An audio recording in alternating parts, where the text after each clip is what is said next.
You can listen to The Professional Left wherever you get your podcasts, on Netroots Radio, or at our website, proleftpod.com, where you can also contribute to this podcast.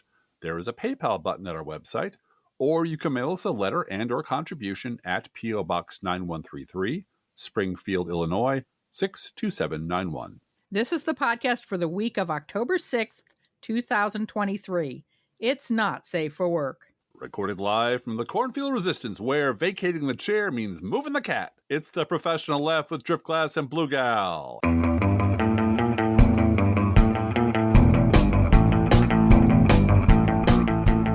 Blue Gal. Hi, Driftglass. And we're going to do a little shout out to my kid brother. It's his birthday in a couple of days, and he's a couple years Happy younger than me. birthday, bro. We Happy birthday, love bro. you. Enjoy. Have a great time. He's a chef. He's amazing. We never would have predicted that either one of us would turn out the way we turned out, but we did. And You in both his case, turned that's awesome. into doting dads, and he's a doting grandpa. He's a doting grandpa, and he's really good at it too. He's just really an amazing good guy. at it. Yeah, I lucked out in the SIB department, let me tell you. Well, today's theme for this show, now that the housekeeping's out of the way, is why won't Obama lead? Why won't Blue Gal, Obama lead? why won't he lead? Why? Now, for those of you who slept through the Obama administration, and I think there's like 4 of you out there, Barack Obama spent 8 years trying, begging, pleading to find some way to compromise with Republicans on stuff they said they wanted to do. He put up their bills. He let them call anything they wanted. He said, look, I'll turn healthcare upside down and inside out. You can author the thing. Just, we need to fix these problems. And they told him to go fuck himself. And every time they did it, every time he tried to extend an olive branch and pulled back to stump, the mainstream media would sit down and stroke its collective beard and say, why won't Obama lead? Why can't Obama was persuade? The line that House Republicans used against Obama over and over again. Right. And it came While from the running House. away from reporters who were asking about birtherism because they didn't want to actually be on the record as birthers. No. But they didn't want to not be on the record as anti-birthers either. Right. They Because wanted that to would make their base mad. They wanted to change the subject to why can't Obama lead? Why won't he compromise? Obama lead? Why would he? And I swear to God, everybody was in it. There's a profound, as you know from our other podcast, Blue Gal, No Fair Remembering Stuff. There's a constant bulldozing of the immediate past into the memory hole, and the whole Obama administration is just gone. As is the entire record of Republicans, starting with Mitch McConnell, just sabotaging everything Obama tried to do, including the day he was inaugurated, meeting in secret at a place called the Caucus Room to design a strategy to destroy him. Right. And everybody knew it. It was an open secret. But the mainstream media, which goddamn well knew what was going on, kept pestering him about, why can't you be more bipartisan? I thought you were going to unify people. Why won't you lead? Which sounds real familiar to these ears during the Biden administration. Yep. So today, well, actually all this week, we have been amusing ourselves because we're cheap. We can't go to the movies or Broadway plays like you rich folks can. So we amused ourselves by re-listening to all of there is definitely going to be a government shutdown coverage, which is hilarious, which is followed by what a savvy operator Kevin is turning out to be coverage, followed by Kevin went on the Sunday shows to talk shit about, lie about Democrats who just saved his ass, but that's just politics coverage, which is followed by, Matt Gaetz is a clown, but a dangerous clown. However, if Kevin can cut another deal with Democrats, he can probably survive to the end of the week. All that coverage we listened to back to back to back, and all of these storylines were stenographed straight from Kevin McCarthy's office. That's right. That's right. I don't know what Axios is going to do now that they don't have Kevin McCarthy to tell them what to write. Which brings us to this week's other big story, which is also stenoed from Kevin McCarthy's office. And please don't forget that the Washington, D.C. media is a very lazy bunch. So lazy. So lazy. So this storyline is why Democrats are so irresponsible that they shirked their sacred duty to save Kevin McCarthy's career. Bad Democrats. It's right there in the platform. Every 4 years, the Democratic Party they have to bail out the Republican Party and save them, right? Yep. And this is the joke that Driftglass wrote many years ago. Yeah, back 20. in the Cokie Roberts days of This Week, ABC's This Week, and we've been telling this joke in various forms, right? For 20 years. And the joke goes like this. Dick Cheney is caught on camera on the White House lawn throwing burning kittens at homeless veterans. What are the first 3 words out of Cokie Roberts or David Gregory's or Chuck Todd's mouth? Mm-hmm. But the Democrats. Every time. Every time. Mm-hmm. And you couldn't have found a better real-time example of how baked in this mindset is than the reactions to Kevin McCarthy getting fired by Republicans. By Republicans. The bear trap that they created for themselves, that he stepped into. And I will proceed this with a little story about a dog I used to have, my brother and I and my family, named Mahal, who was a sweet little dog. And we used to walk Mahal in the field next to our house. Great dog, great travel dog, etc. But every now and then, because I was a bit of a bastard, I would confuse Mahal, because to walk her, I would basically stand in the middle of what was a circle and with my arm extended and walk her in a great circle around me. Very simple. Stand in one place pretty much and walk her in a great arc around me. But every now and then, I would cut in front of her and try to be the guy on the outside of the circle while she was on the inside of the circle. And Mahal would be completely confused, would not know what to do, because Mahal only knew one way to do walkies. And that was with me in the middle and her on the end of the leash walking in a circle. And that's what happened this week. Mm-hmm. Republicans do not know how to function. The mainstream media does not know how to cope with the fact the Democrats finally said, fuck it, this is your problem, you fix it, and walked away from Kevin McCarthy. So let's start with George Bush's very own Baghdad Bob, a guy named Ari Fleischer, who I'm sure most of you remember, quote, unmentioned in the vote to dump the speaker is the role the D's in the so-called problem solver caucus played. Yesterday could have been their big moment, and they were useless. They didn't solve a problem. They were mere partisans. There are no problem solvers in Congress, unquote. He's very God angry. forbid Democrats should be partisan. Yeah, vote for Democrats. Because I remember all those votes the Republicans offered up for Nancy Pelosi. Also, This is also Ari Fleischer. Unbelievable. The Democrats, with the help of Matt Gaetz and a handful of GOP members, just ousted the Republican Speaker of the House. What a mess. This is so foolish. Why would anyone want to be Speaker of the House? Unquote. Well, you know what? Nancy Pelosi was Speaker for a good long time and never had this problem. You wonder why? That's correct.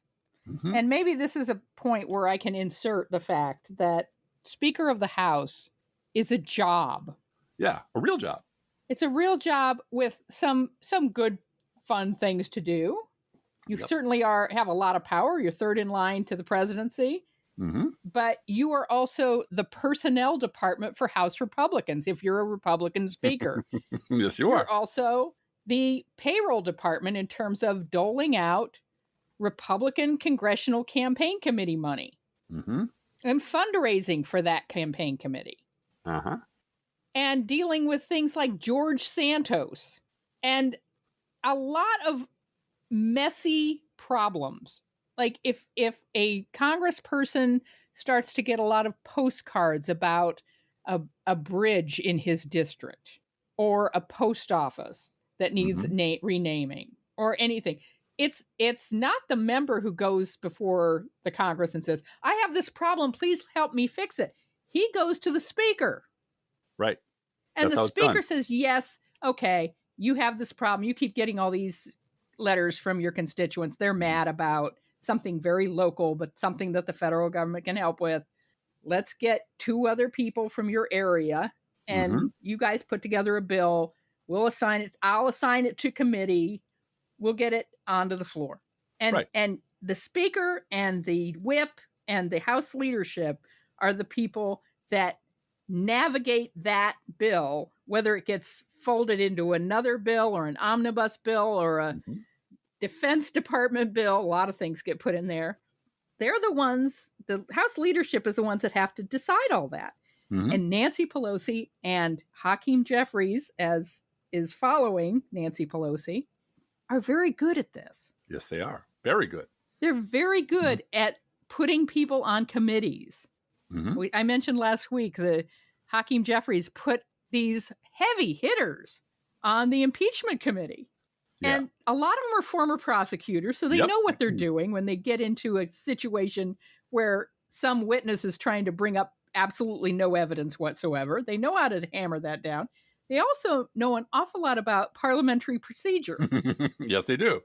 And they were able to really tie Jim Comer in knots, to waste time, to make the. No, I'm sorry, there's a motion on the floor. No, wait, there's another motion on the floor. No, you have to table that motion before we can do this. And it just wasted time after time after time, while Jim Comer was trying to say, we want to impeach the president because, and Reasons. we don't have any reasons. Yeah. Okay.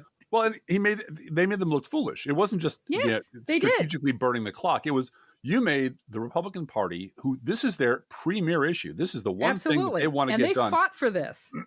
Look like the idiots that they are. They're completely incompetent. And well, they wanted another Benghazi. They wanted to have televised hearings, providing content for Fox News is what they perceive to be their job. But getting back to this, blaming Democrats for but Blue Gal, isn't this really a problem of both sides, Blue Gal? No, I mean, it's really, not. Isn't this a problem? And Joan Walsh has been very good today calling this out.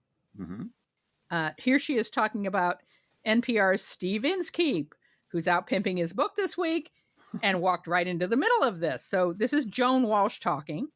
Steve Inskeep is on my TV, both sidesing this shit show. Dems didn't act on principle in not helping out McCarthy. Maybe it's a principle to not trust liars who renege on deals or who wouldn't ratify Biden's electoral college win. So deeply terrible. And Joan doesn't mention, letting this stupid impeachment committee go ahead without a House vote. It's illegal. This is the NPR disease. This is Steve Inskeep and the rest of the hosts have been doing this forever because they can't not do it. Their whole thing is everything must be a both sides problem. And I used to listen to NPR a lot. I don't at all anymore because all I hear is garbage like this because they have no place else to go. Now this, excuse me, this is from recently former Republican Never Trumper Max Boot, who apparently is still pretending that if he just claps hard enough, reasonable Republicans will magically appear out of nowhere. Quote, he believes, Driftglass. He believes with all his heart. Quote, McCarthy often did the wrong thing. But, and there's always this big but he was ousted for doing the right thing, working with Democrats to keep the government open, and then stabbing him in the back 24 hours later. Right. That sets a bad precedent. I still think Democrats missed an opportunity to work with him to marginalize the worst crazies in the GOP caucus, unquote. No. Kevin McCarthy missed an opportunity to marginalize the GOP crazies and thank Democrats for helping me, and we're not going to listen to the GOP crazies. Because they're all crazy. Because they're all bad. That's what true. Max Boot cannot get through his fat head at this late date is that the entire party is garbage, Max. All of them. All of your former friends and trustworthy allies and guys you used to sit across from at Fox News, they're all fucking traitors. They're all garbage. So it doesn't really matter which idiot is on top of the garbage pile throwing garbage, because that's all they do anymore. Now you let's talk about narcissist grifter Andrew Yang. Yes, let's not forget Andy. Andrew Yang, for some reason, keeps getting put on CNN. I think because he has a contract there, Driftglass. I think that's why. Andrew Yang piped in, quote, "Why did Dems vote along party lines to oust Kevin McCarthy? Not because they thought it was good for the country, but because that's what they were told to do." Yeah.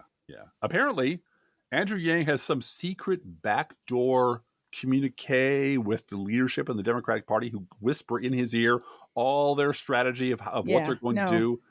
And he is such a clown. He's such a fucking grifting clown. And there he is on CNN doing his thing. Now, next up, we find Michael Bloomberg. Yeah, that Michael Bloomberg in the billionaire media mogul in the Washington Post, headline of his op-ed, "Democrats share the blame for McCarthy's fall." Quote, "The fact is, the blame rests not just with the 8 Republicans who voted to oust him, but also with both parties' leaders, McCarthy and Democratic Minority Leader Hakeem Jeffries, for failing to reach across the aisle to save the country from this mess. McCarthy's failure to reach out to Democrats was inexcusable, of course, but," and there's always that big fat but in the way, "so too was Jeffries' failure to extend an olive branch." Well, he did. It was called helping Kevin McCarthy keep the government from shutting down. That was the fucking olive branch, which McCarthy went on the Sunday shows and set fire to a day later. So, Jesus Christ. Back to Mike Bloomberg. Not only has it empowered the Republicans' extreme right wing, they're all the extreme right wing, Mike. They're all of them. It also squandered an opportunity for Democrats to increase their influence. I don't know. They seem pretty influential at the moment. Maybe it's just me. Yeah. Let's interrupt this stream of consciousness from commentators to go back to Kevin McCarthy himself for a moment. Sure, let's do that. I mean, he was so bad on Sunday that even Margaret Brennan noticed on CBS. Yeah, and clapped back at him like Democrats voted for it. No, they wanted to keep the government shut down. They were evil. Well, after all of this happened, after he was removed and his seat was vacated, Kevin McCarthy said to reporters, "I think today was a political decision by the Democrats." And he blamed Democrats for not propping up his speakership on behalf of the institution. So important. Mm-hmm. When McCarthy was asked if he regrets embracing Trump in the aftermath of January 6th, he responded like it was unthinkable to have done anything differently than prop up Trump. "Oh my God," he said. "No, but I do regret the Democrats playing games with January 6th. Yes, I do." Mm-hmm. Now, Democrats... He's an awful person. Now, Democrats, put me back in the speaker's chair so I can shit on you some more. So I can shit on you some more. No. Eventually, Democrats figure this stuff out. This is from Representative Patrick McHenry, the little tiny man with the bow tie who's terrified of gay people. He's the Republican from North Carolina. And he really banged that gavel. He did. He banged his fierce little gavel. And he has taken over the job of acting speaker. And he complains that Democrats, quote, can't be counted on in a moment like this. So maybe you have to behave yourself and act like leaders and elected officials all of a sudden. Oh, oopsie. Freshman Representative Mike Lawler, Republican of New York, is one of 18 Republican representatives in districts that Joe Biden won. He claimed that Democrats should have saved McCarthy to put the country first. Uh-huh. Yeah. Brendan Buck, who is an aide to former GOP Speaker Paul Ryan, speakers plural, Paul Ryan and John Boehner, both of whom resigned after threats to their leadership from within their own caucuses, tweeted that Democrats can't, quote, see past their hatred of McCarthy to recognize how bad a precedent this would be. You mean the precedent of agreeing to a rule that allows one member to vacate the chair? You mean the precedent of giving all the ammunition to the worst people in your party and putting the gun to your own head and saying, you set this up. Yeah, you set it up. This is your thing. You built this. Let me recall the Mitt Romney campaign from 2012. You built this. You fucking built this. Now you get to live with it. And Kevin McCarthy could have given up his office and his parking space and said, let's come up with a compromise and let Patrick McHenry be speaker. Sure. Or whoever. And he wouldn't do it. Instead, he gave away the store, the entire store. So he could be Speaker of the House for 5 minutes. 27 Scaramucci's. All right. Republican Matt Lewis wrote that Democrats, quote, failed to do the right thing on behalf of the American people by not stopping Republicans from self-destructing. Really? We are the Secret Service that are supposed to interpose ourselves between Republicans shooting themselves in the head. Don't do it. Right. And we're supposed to take the hit for their insanity. Take the bullet that they're putting in their own head. Yes. And every time we save them, what do? They reload and come back crazier next time. Yeah.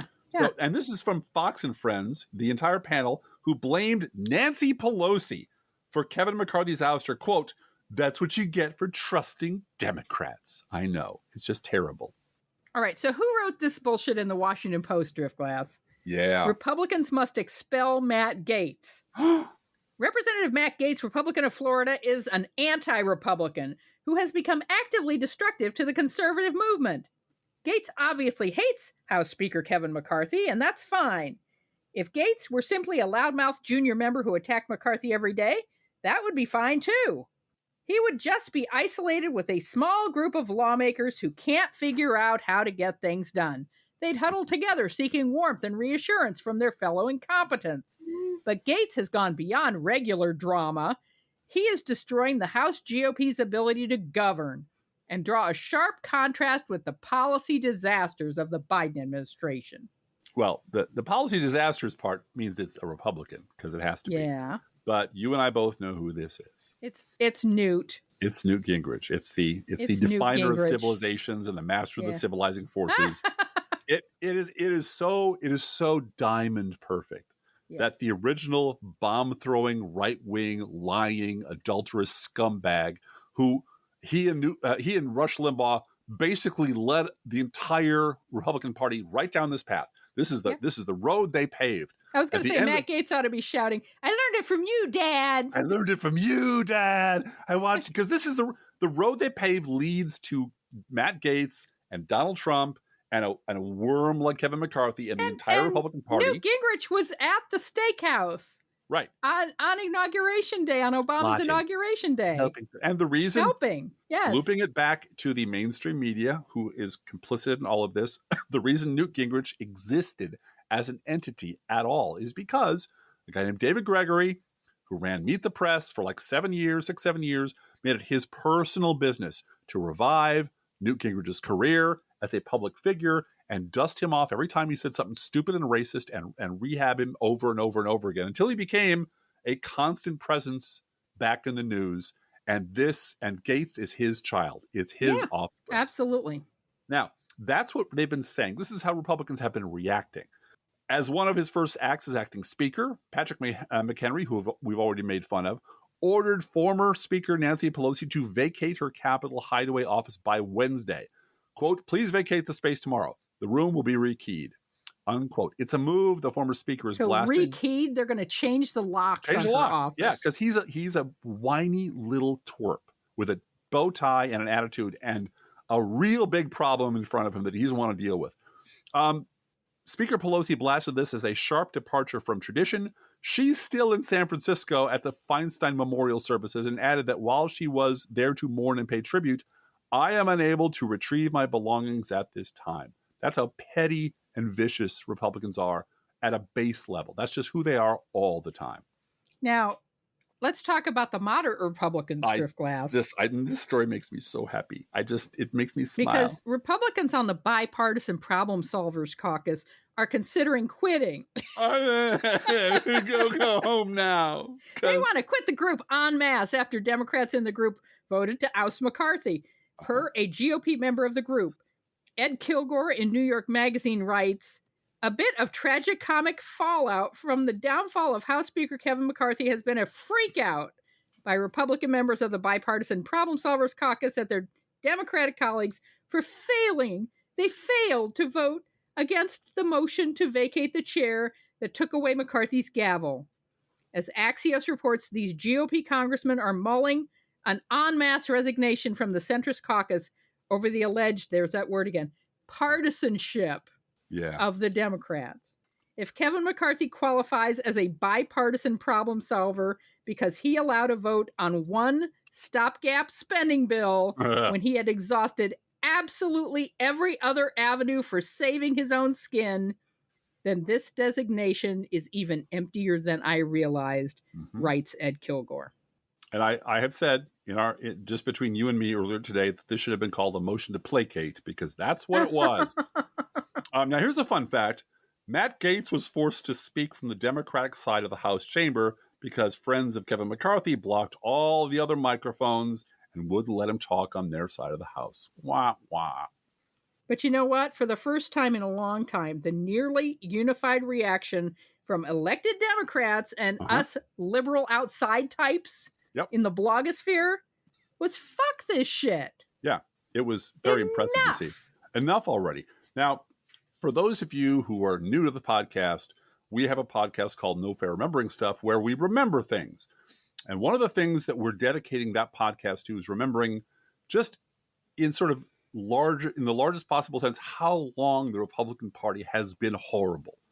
How really they've dedicated themselves to building the road that brought them to this place. How often they were warned not to do it. How frequently we waved our arms and said, "You're building something you'll never be able to control." And how frequently we were told to shut up and sit down. Now, you remember, long before Trump showed up, Republicans had made a religion out of hating us. We were the devil. And compromising with the devil was completely off the table. You should never compromise with Democrats because we're pure evil. And never compromising with Democrats, sabotaging Democrats at all costs, even if it shut the country down, even if it meant losing your own bill, became a fetish with these people long before Trump ever showed up. Now, this was the id of the Republican Party, Rush Limbaugh, in 2009. Where is the compromise between good and evil? Should Jesus have cut a different deal? Oh, Lord. Yeah, and I'm so glad that man is no longer on this earth. I don't mean Jesus either. And this was Rush Limbaugh a year later. There is no more compromising with Democrats than you can compromise with the Taliban. Oh, my gosh. Every day, the mutants and morons and bigots of the Republican base were soaking in this shit. Decade after decade after decade. And they have began electing people who reflected their insanity back to them, their toxic obsessions. They said, no, that's patriotic. That's good for America. And the way that has manifested itself is Matt Gaetz, Kevin McCarthy, and Patrick McHenry, and Donald Trump, and Mike Pence, and Paul Ryan, and the whole fucking Republican Party. All of them are a manifestation of this poison that they have been soaking their base in. The problem is not the elected officials. The problem is the elected officials reflect the madness of the GOP base. Which is going madder and madder to the point of QAnon now. Right. Democrats drink baby blood. Oh, yeah. So it goes that far. Mm-hmm. But this started, Chris Hayes retweeted John Cole today. John Cole remembering the past and saying Dan Burton was shooting melons in his backyard to disprove Vince Foster's death as a suicide in 1996. Yep. And Chris Hayes says people have really memory hold just how utterly insane the 1990s GOP was. And what I would take issue with Chris Hayes's retweet there when he said people really have memory hold. No, we haven't. Not 1 minute.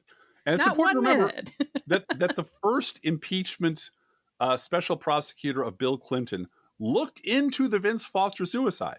Yes. And determined it was a suicide. He was depressed. Yeah. He was and that exhausted. Whitewater was a land deal that they lost money on. The Clintons lost money on, and there was no wrongdoing.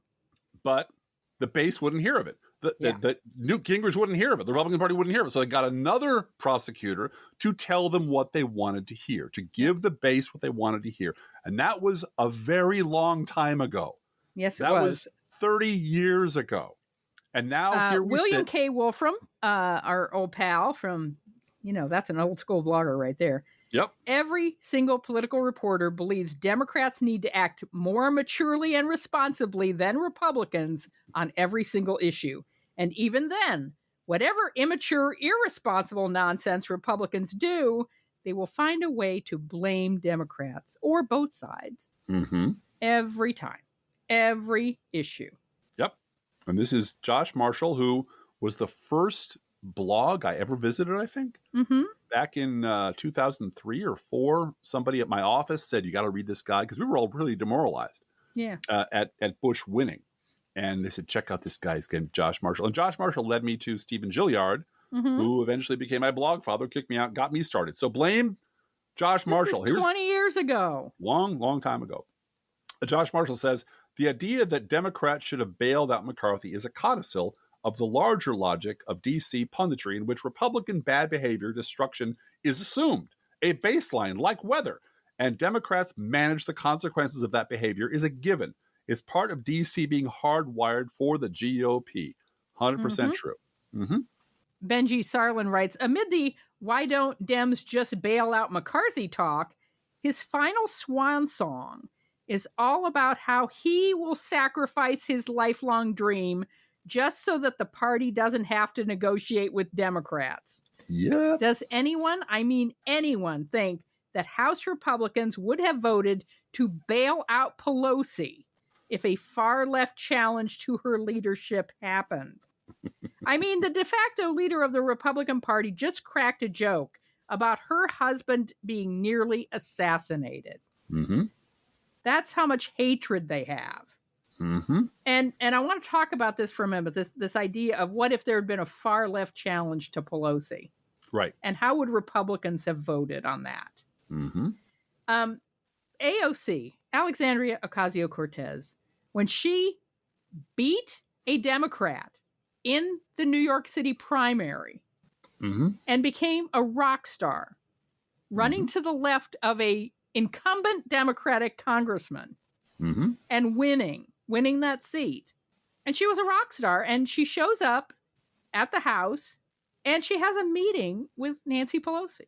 Now, we don't know exactly what went on at that meeting, but I can guarantee you that there was a mutually respectful discussion and training and sharing of experiences and what are your values and what are your goals and what would you like to accomplish. And that Nancy Pelosi, who had been there Right. She was a freshman once upon a time. Freshman congresswoman, rock star, Mm-hmm. saying, okay, you want to get these things done. Here's where I think you should put your efforts. And I'm just offering this to you. I'm offering this to you as here's committee assignments. She's on the impeachment committee, folks. That's not given to just anybody. Hakeem Jeffries didn't pull names out of a hat and say, oh, look, AOC gets to be on. Yay. Nope. Those are plum assignments. And Alexandria Ocasio-Cortez, you can't be everywhere. You can't be on all the committees.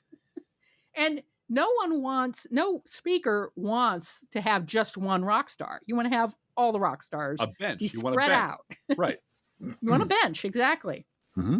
And I've said this before. I get really irritated when I see people on social media saying, oh, Elizabeth Warren should be Senate Majority Leader. Yes. Because you want to give her a crown because you like her. Or Bernie Sanders. What about Bernie Sanders? Why isn't Bernie Sanders in charge of the Senate? Why isn't he Senate Majority Leader? You should be my grandpa. Why isn't Bernie my grandpa? No, because you don't want your policy rock stars to be dealing with who's going to be on a committee. Right. Or where do I send this person to fundraise? Or which bill should come first, this one or this one? And you want somebody like Chuck Schumer. Right. Who's eating a hot bowl of soup on a cold day. It's soup weather, and has a flip phone and has memorized everybody's number because he's going to call you and ask you about this bill. Yeah, you want an air traffic controller who's controlling traffic and somebody with through. Administrative skills who is not working on policy 24/7 and doesn't have has a different kind of skill, right? A skill to administer stuff rather than design policy or fight with insurance companies on a committee, which Elizabeth Warren is really good at that. She's really good at talking to insurance company owners. It's the same way with Katie Porter. Katie Porter, exactly. Yep. Katie Porter is on very specific committees, and actually Republicans have tried to take her off of a couple committees yes, because they don't like how effective she is. Again, you want those kind of people to be on committees where they can ask questions. One of the reasons that Joe Biden has been so effective as a liberal president, the majority of his economic team are former Elizabeth Warren students. Yeah. That's it.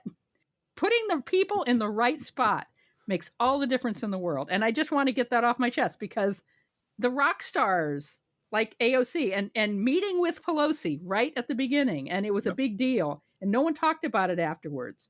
But that was I don't want to say it was a training session because it wasn't that patronizing because Pelosi knew what she had there. Right, she has Pelosi talent. knew, this is somebody who's going places. Yeah, this is a pitcher who can throw 100 miles an hour. Right. This is amazing. Right. Yeah. And she's got everybody's attention. Right. So let's not waste that. And to not, like I said, I'm not saying patronize, but say, what do you want to accomplish while you're here in the first 2 years? And let's make that happen. And we're going to put you on these committees. Are you feeling comfortable with your staff? Is your staff ready? Does your staff need training?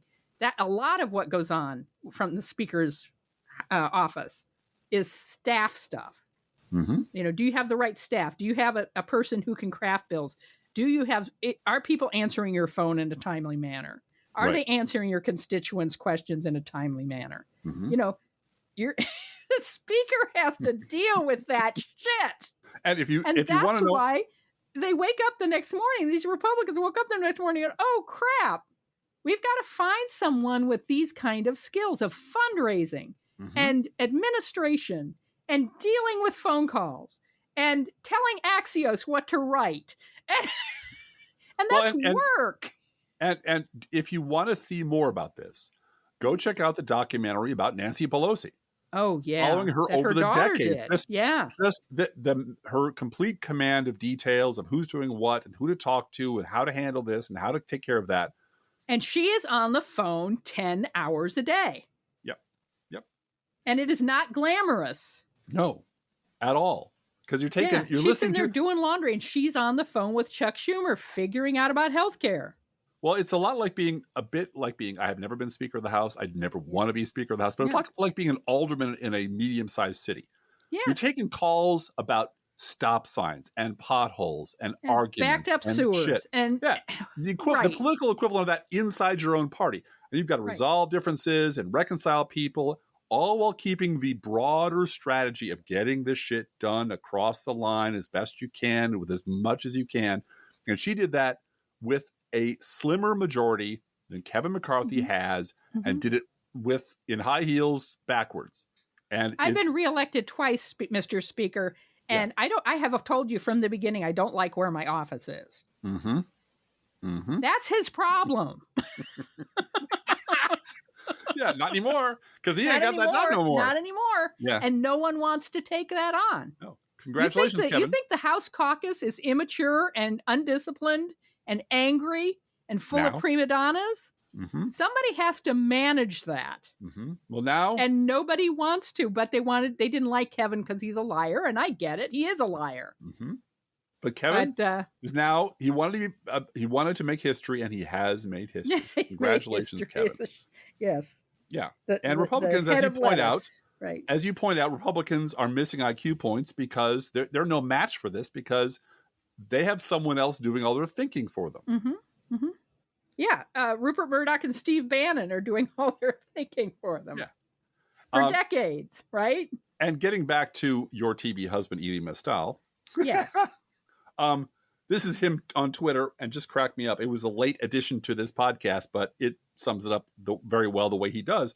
Why is the DC media still talking about how 7 or 8 Democrats should have voted for McCarthy instead of talking about how 7 or 8 Republicans should vote for Jeffries? Oh, that's right. It's because the media never requires Republicans to be anything other than assholes, which is 100% true. It's baked in. Now, even a few people at the Bulwark, I give you reports on the Bulwark on a regular basis. Even a few people over there, Tim Miller and A.B. Stoddard and Jonathan Last, I listened to them mocking the very idea that Democrats were somehow morally obliged to rescue Republicans from their own bear trap. On this podcast, they even fantasize about the things we're talking about, which is, well, what if 5 principled Republicans cut a deal with Democrats? And that was before reality incinerated their fantasy, because they all said, oh yeah, that'll never happen, because Republicans are all filthy, awful scum. And it's because, and they're very clear about this, it's the voters. It's the fucking voters. It's the Republican voters. They are the problem. And you can't fix that. There's no way to repair that, because the entire base is fully represented in the madness of the House Republican Party and in the Senate and in Donald Trump. Now, I also did a little tour of what some of our other allies are talking about at this point in time. And I'll just read you a few things I discovered. This is all in one week. Over at the Bulwark, Charlie Sykes was interviewing Jaska Maunk about how the left and the right are both toxic and naughty. Oh, that was very helpful. But just to mix things up, we have Reed Galen of the Lincoln Project, who was interviewing Jaska Maunk about how the left and right are toxic and naughty. Okay, that's cool. And then Joe Walsh, who's always burnishing his, I'm still a Tea Party libertarian, man. He's always burnishing those credentials by performing one of his ritual scoldings of Democrats for not sufficiently holding their side accountable. Don't be like Republicans. You got to be like, my ideal dream Democrat. And finally, I checked in with Rick Wilson on his Lincoln Project Enemies List podcast. He's talking with a guy named Doug Sosnick about whom I had never heard before the day I listened to it, about how, wait for it, both parties are toxic and naughty. Here's a couple of quotes for flavor. Sosnick, who's a Democrat, says, "But I'm not part of the Hezbollah wing of the Democratic Party." That's, friends like these, man. Friends like these. Rick Wilson comes back with the polarization of the left and the right. But a lot of it also comes down to the sort of weird incentive structure of a pet media, which exists on both sides, but is more developed on the right. And here's the killer quote. This is why I bring the whole thing up. Sosnick. So you essentially have what I call 45% crazy right, 45% is crazy left, and 10% thinks the right and the left are both crazy. This is what decades of both sides do it reporting has done to this country. The right is crazy. Anyone on the left who loudly opposes the right must be equally crazy because they're very rude and they're loud and they say things like fuck and they dress like John Fetterman. Oh my God, they're monsters. And there's the people in the middle who don't want to fight, who don't want anyone to argue, who don't want to make a decision, who are cowards or weaklings or dumb and just want to sound smart. And the smartest thing you can say is, well, both sides do it. All politicians are bad. So that's that 10% in the middle. And that's what the decades of Dick Cheney on the White House lawn, throwing burning kittens at homeless veterans, but the Democrats fucking reporting has done. And that's why DC flipped out completely when Democrats would not prop up Kevin McCarthy. Right. But that's what you're supposed to do. That's your job. Your job is to shut up and do what the problem solver caucus tells you to do. Mm-hmm. And they didn't do it. And that's what has driven them up a wall, because now Democrats... It's driven them up a wall, as we said at the beginning of this podcast, because they're ultimately the laziest people on earth. Oh, yes. Yes. And they write what Kevin McCarthy tells them to write. I mean, Axios in early June, when Kevin McCarthy made this deal to set aside the debt limit until 2025. Mm-hmm. And it was just the Biden White House running circles around him. Mm-hmm. And Axios puts up Kevin's victory lap. Yeah. Because they're just a house organ for Kevin McCarthy's office. And I think this is why we had this long list of people very upset that Democrats didn't preserve the status quo, where we can call, because I've got it programmed in my phone, who I call to get the Republicans will tell you quote to stick in my Axios newsletter. Mm-hmm. And now they don't know who to call. And they actually have to come up with something. And so what have they come up with? Chaos in Washington, both sides. The dysfunction in D.C. The institution, the Congress, the institution of Congress has been disrupted by the Democrats for not, propping and up. It's both sides. It's both sides. Yeah, because that's their safe space. Friend of the pod, Jay Rosen, on the subject of how things got to be this bad. And we've had him on the show specifically because he does remember this stuff, as we do. The new editor of the Wall Street Journal was asked if you should give equal weight to both sides, even when one of them is lying. That's a pretty blunt question. That's a pretty blunt question. Kudos for that question. Her answer is borderline frivolous, betraying almost no thought. Emma Tucker of the Wall Street Journal tells a reporter from Semaphore, "You stick to the principles of the Journal and you tell the story." Yeah, you're right what you're right. And the story is both sides. Right. At worst.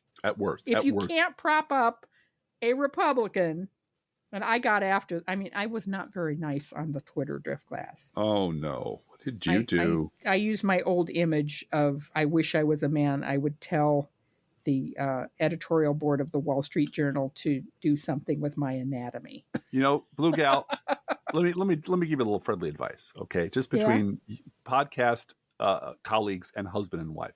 Yeah. I've done time in Twitter jail 4 times. 4 times. And I've been banned for life. Apparently this is my afterlife because I'm back. Yeah. It's not pretty. It's not good. It's not pretty. But that's why I put it in an image. Apparently they don't catch images the way they catch other things. Thank you for But this was because No Labels was quoting the Wall Street Journal editorial page and saying, "How dare the Biden White House try to silence us?" Yes, sure. Because your purpose, just like the Wall Street Journal editorial board, your purpose is to elect Republicans. Yeah. And how dare they be so partisan all these people at running the Biden around. White House. All these people are running around with their little notepads and their recording devices going, please put the mask back on. Please put the mask back on. We don't want to see what you really look like. That's horrifying. We don't want to tell people about that. Put the friendly mask back on so we can talk about both sides and how Republicans are, have a bright future if they would just fix a few little things around the edges. Now, and the cherry on the Sunday is that Yahoo News reports that Kevin McCarthy's ouster as House Speaker could cost the GOP its best fundraiser heading into 2024. Oh no, that's so very sad. You want to do a news roundup? Yeah, okay. The Bidening continues. I shall begin with this is from Zachary Patrizio. I hope I'm pronouncing it correctly, of the Daily Beast. It was a rough night for Fox News host Mark Levin, as he's apparently walking around an airport taking inventory of which bookstores aren't selling his new book and then whining online about it. God, he is such a fucking troll. I mean, really, he just manifested out of... And he really wants that Rush Limbaugh crown. He does. Because his book is called The Democrat Party Hates America. Yeah, there's not even, Democrat bad party, 400 pages, full of pictures, buy it. And he's got the voice of Laura Ingraham and the attitude of Sean Hannity and the IQ of neither of them. And he, he's a little troll that leapt directly from Sean Hannity's forehead. And now he's running around as an intellectual because he's bald and he's whiny. He puts out 400-page books. Right. That wind up on people's bookshelf as a talisman to prove I'm a true conservative. Yeah. Yep. All right. From Judd Legume, who found this, and bless him for doing so, buried in North Carolina's 600-plus page budget is a little notice provision that creates a secret police force controlled by Republicans, because they love having their own police force. This police force has extraordinary powers. The budget grants the GovOps Committee the right to seize, quote, any document or system of record from anyone who works in or with state or local government. This includes contractors or any entity that directly or indirectly receives state funds, including charities and colleges. It gets worse. GovOps staff will be authorized to enter any building or facility owned or leased by a state or non-state entity without a judicial warrant. This includes private homes, if it includes a home office of a contractor. Alarmingly, public employees under investigation will be required to keep all communication and requests confidential. They cannot alert their own supervisor of the investigation, nor consult with legal counsel. Those who refuse to cooperate face jail time and fines up to $1,000. All of this is unconstitutional. Oh, yeah, 100%. But it was hidden in the budget and written by some Nazi in North Carolina who wants a brown shirt to go after Democrats. Right. With zero accountability and 100% authority to throw them in jail or fine them without any ability to protest or even talk about it. Hire a lawyer or talk to your boss. Yeah. Or your union rep or anybody. Meanwhile, in the great state of Ohio, Representative Beth Lear, who's a Republican from Galena, is the co-author of an anti-trans bathroom bill. She shared a bizarre story where she alleges a woman was raped multiple times and then forcibly transitioned to become a man as opposed to getting counseling. There is absolutely no evidence that any of this ever took place. She is insane. She is actually insane, and she is an Ohio State rep from you-know-which party, Blue Gal. We've gotten through this entire podcast without mentioning the former guy. Yep. But he's out there and he keeps pushing, and someday very soon a judge is going to push back hard. On Wednesday, Trump spewed fresh lies against the judge and prosecuting attorney in his New York business fraud trial, while carefully avoiding going over the line of a gag order imposed on him just a day prior. Trump tried Tuesday to bully a court clerk, sharing false conspiracies about her, as well as her personal information, her Instagram page, and presiding Judge Arthur Engoron issued a gag order later that day prohibiting all parties involved in the case from publicly discussing court staff. So the next day, Trump says, this is election interference. They made up a fake case. These fraudulent people. And the judge already knows what he's going to do. He's a Democrat judge. In all fairness to him, he has no choice. he's run by the Democrats. Uh-huh. And of course, he's being a total racist about Letitia James, calling her racist, deranged, incompetent, and a monster. Yeah. And the judge in this case, by the way, is demanding a list from the defense of any other owners of any of Donald Trump's properties, any co-owners, including the 500 LLCs that Donald Trump has under his belt. Uh-huh. And if Trump's team answers honestly, which they have to or go to jail, Uh-huh. we're going to find out whether there are Saudis or Russians or any other foreign entities owning the Trump Corporation. Pumping money into his pockets. Pumping money and owning shares and owning properties within that umbrella. Right. Owning a share of the former president of the United States. Yeah, well, that basically. it's like that footnote about how he claimed that his property was worth so much because he could get that from the Saudis anytime he wanted. I could ask for $1 trillion. I'd get that real easy. Mm-hmm. And this is where it all comes down to. It comes down to money. Trump announced a $45.5 million fundraising haul, which tripled Ron DeSantis, who was considered broke because his campaign only has $5 million on hand. Yeah, and he might not make it to Iowa with that money. I mean, That's crazy, but it's true. From the New York Times, from a Capitol Hill basement, Bannon stokes the Republican Party meltdown. The former Trump advisor has helped create the spectacle of GOP dysfunction, using it to build his own following and those of the right-wing House rebels who took down Kevin McCarthy. Now, that's an honest statement. Yeah, pretty straightforward. And speaking of Steve Bannon, this is from CNN, quote, as Kevin McCarthy was on the brink of losing his speakership, some of his allies delivered a not-so-veiled threat to GOP Representative Nancy Mace of South Carolina. If you vote to oust McCarthy, the party might not be willing to help you raise money for your race, unquote, because it's all about money. That's what it comes down to. So what did Nancy Mace do?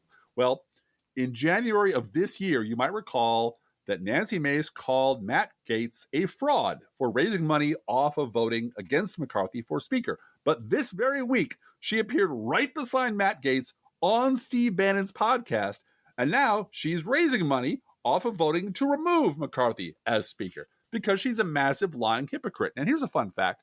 While she was on Bannon's podcast, Bannon made both Gaetz and Mace very uncomfortable by asking them, didn't she vote to send me to federal prison? Uh-oh. You know what? I got to admire Steve Bannon's sense of having fun and knowing who's got the upper hand. He is definitely in charge of them. Yep. Nancy Mace is the one who allegedly faked an Antifa attack on her own house. Yeah. A few years ago. Yep. Speaking of a bag of rats, multiple blue check Twitter accounts are today calling Lauren Boebert a fraud and a sellout.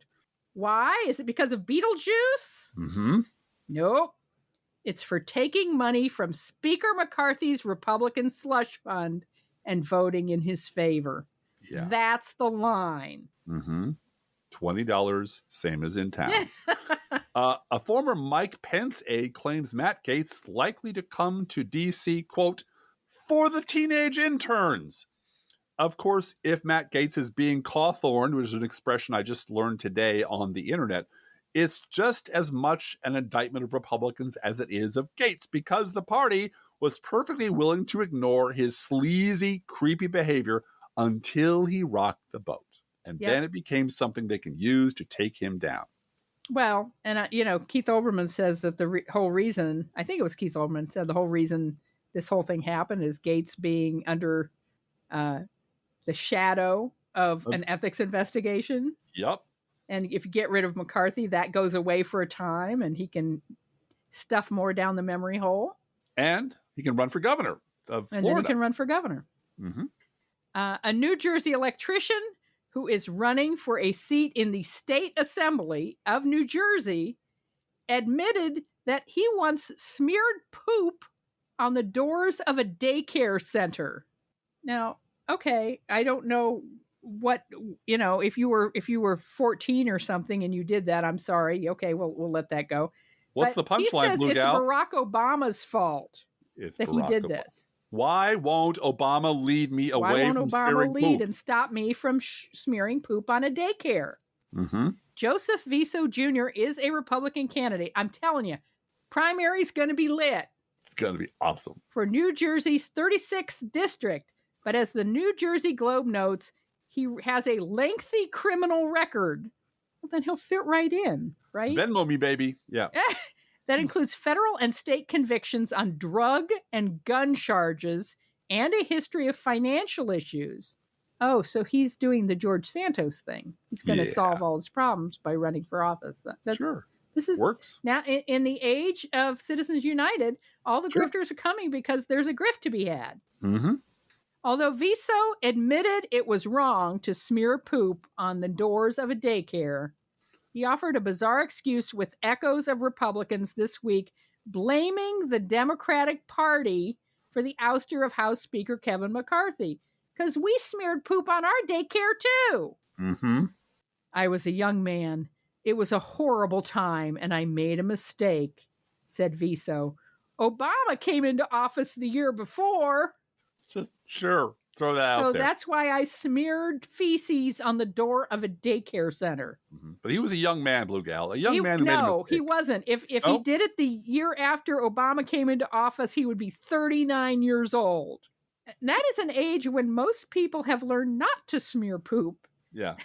Yeah. Says the Jersey Globe. A future vanguard leader of the Republican Party. Primary's going to be lit, I'm telling you. Now, poor Rudy Giuliani. The IRS claims that Rudy owes $550,000 in unpaid taxes, which is, I don't know how much that is. Stop. I think you're talking about Hunter Biden, Driftglass. Oh, no. I think, no, you're right. What am I thinking? It's Hunter Biden. No, it's Rudy Giuliani. No, but no, because the paper did the calculation in cocktails. So he owes 375,000 cocktails in unpaid taxes. And they've placed a lien on his Palm Beach, Florida home. Oh, no. That's the house that he was trying to keep away from his ex-wife, though. Yeah, well, he succeeded. Now it's going to be owned by the you and me. The IRS is going to get it. Mm-hmm.